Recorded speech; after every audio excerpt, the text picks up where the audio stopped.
अब हम जैसे तुमसे बात कर रहे हैं, बात करते टाइम हम कई सारी चीजें बोल रहे हैं, पूरा एक सेंटेंस बोल रहे हैं, ठीक है।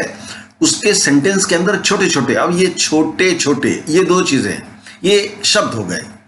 अब शब्द के भीतर छा, छो का छा वो व्यंजन हो गया, छा में ओ, छो वो स्वर हो गया। तो इस तरीके से जब हम कोई बात करते हैं तो उसमें स्वर भी रहता है, व्यंजन भी रहता है। जब ये व्यंजन और व्यंजन मिलते हैं तो शब्द बनाते हैं।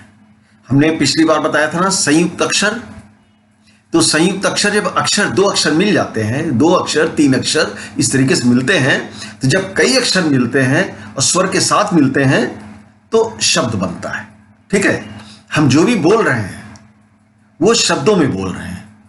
अब शब्दों के भीतर स्वर भी है और शब्दों के भीतर व्यंजन भी है। तो अब ये शब्द, जब कई सारे शब्द मिल जाते हैं तब एक लंबा कई शब्दों का एक पूरा भंडार, जिसको हम कहते हैं सेंटेंस या वाक्य, वो बनता है। तो वाक्य तो हम बाद में बताएंगे, लेकिन वाक्य बनाने के लिए तो हमको शब्द चाहिए ना। शब्द को इंग्लिश में वर्ड्स कहते हैं, वर्ड, ओके। तो संयुक्त अक्षर, कई अक्षर मिल करके शब्द बनाते हैं। और शब्द दो तरह के हो सकते हैं। तुम कहोगे रे दो तरह के शब्द कैसे? हाँ, एक शब्द ऐसे होते हैं, कुछ शब्द ऐसे होते हैं जो किसी काम के नहीं होते, जिनका कोई मतलब नहीं होता, जो हमारी समझ से बाहर है। उनको हम कहते हैं वेस्ट, निरर्थक, ठीक है। और जो शब्द हम जानते हैं, जो शब्द बोलने से, किसी के बोलने से हम समझ लेंगे, उसको कहते हैं सार्थक शब्द। तो हम बात करेंगे सिर्फ सार्थक शब्दों की। तो ये सार्थक शब्द कैसे बनते हैं वो आज हम बताते हैं। लेकिन उससे पहले हम बता दें कि सार्थक शब्द, कई शब्द तो ऐसे हैं जो ऑलरेडी रिकॉग्नाइज्ड हैं, हम भी जानते हैं, तुम भी जानती हो। जैसे तुम, अब हम जब बोलेंगे तुम, तुमको लगेगा ओ सामने वाले की बात की जा रही है ना। अब कोई कहे पापा, इसका मतलब फादर की बात की जा रही है। कोई कहे मम्मी, अम्मा, बाबूजी, ये अगर कहा जाए तो तुमको पता चलेगा। गाय, अच्छा ओके, गाय मतलब तुम्हारे दिमाग के भीतर एक गाय की ड्राइंग बन जाएगी, गाय, ठीक है। स्कूल, पाठशाला, तो दिमाग के अंदर एक चीज, तो ये पाठशाला, स्कूल, गाय, मम्मा, अम्मा, बाबूजी, फादर, ये सब क्या है? वर्ड्स हैं।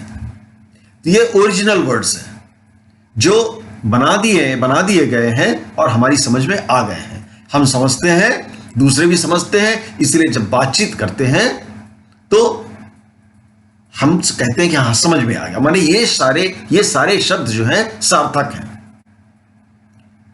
अब निरर्थक शब्द, कलपटा। अब कलपटा क्या है? कुछ नहीं, हमको तो नहीं मालूम। तुमको मालूम है? नहीं मालूम होगा।